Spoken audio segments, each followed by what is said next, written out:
this is how we respond in love. I don't know if you've seen us walking around. We're missionaries. We're the Church of Jesus Christ of Latter-day Saints, and we're here in the neighborhood today. We're sharing a really unique and important message. Yeah, I'm actually a pastor in the area. Really? Yeah.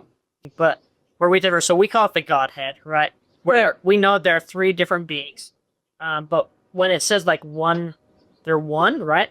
And we see it as one purpose, right? So, Yeah, I think where we would differ is that there's one being, but that one being is three persons.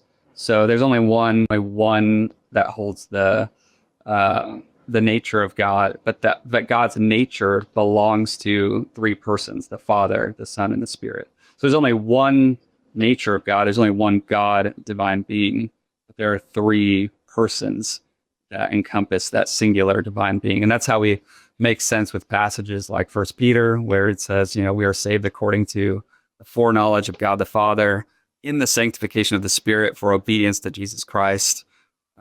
We're acknowledging that God is triune in nature. So there's being of God, but within that one being is three persons. I think that's where we would respectfully disagree. I think, we believe them to be separate individuals and separate beings. What do you do with like Deuteronomy 6 though? Like, Hear, O Israel, the Lord your God is one. There's no middle ground with the Book of Mormon. It's either true or it's completely wrong. Yeah. The question we have to ask is, how do we know what's actually true? Because I agree with you. It's either true, right? It's not. I guess we can agree that this is true, right? The Bible.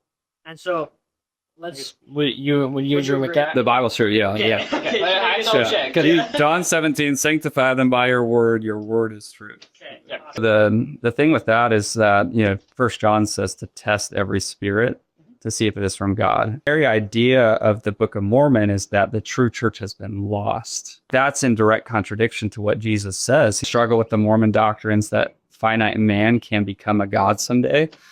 Well, that's a contradiction of terms, because to be infinite is to have no beginning. But you and I have a beginning. And that's the Bible. The Bible says that there's only one God. But the Book of Mormon and Mormon theology says we can become gods. The Bible says that humanity was created, that we're actually made in the image of God. It doesn't say we eternally existed.